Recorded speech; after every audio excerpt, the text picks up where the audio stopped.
perishable, unchanging land.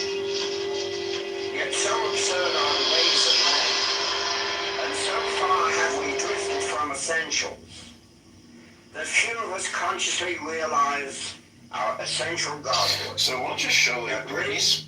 Like Christ, like Buddha, like Krishna, are sons of God, gods in all verity. As the will is the active, energetic, creative power in man, and inasmuch as in practical magic, the wand is the ceremonial instrument of creation, so is the wand the true symbol of the spiritual will, one, upright, towering to the heavens, a mighty and irresistible power of creation.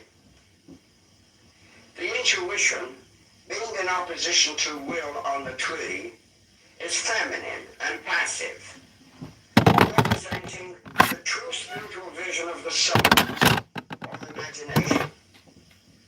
Like the chalice on the altar, it is ever open to receive the dictates and commands issuing from above. To it also is referred the spiritualized imagination, which, with the will, are the powers par excellence utilized in magic. The more one opens oneself to the divine will and the divine imagination of the inner self, the greater does one become in the manifestation of one's Godhood, an oracle of the Most High, a spotless vehicle of the purest spiritual fire. Below the abyss, the next 5 sephiroth are named the human soul, a composite principle of reason, will, imagination, memory, and emotion, centered in the sephira of harmony.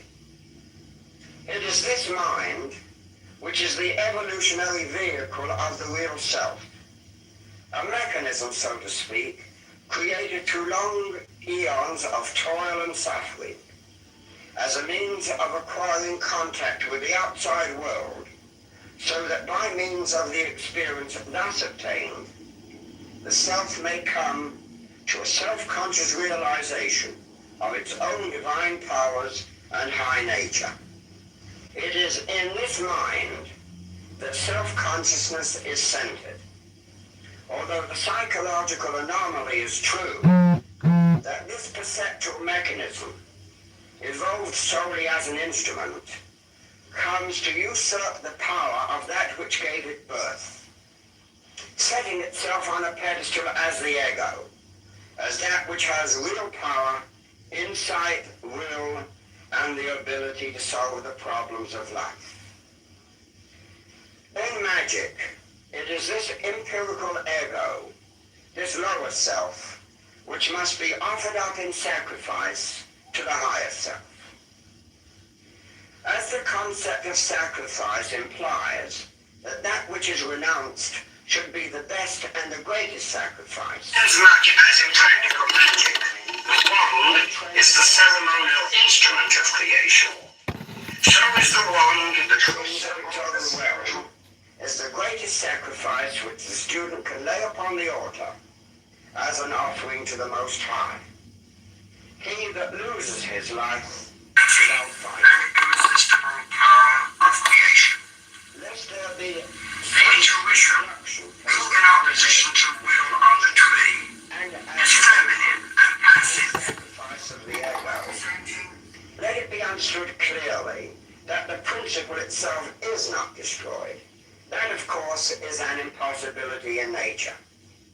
But the false values of the ego, its complacency, the illusion that it possesses, that it alone is real and permanent, all else being its creations, these are offered for destruction.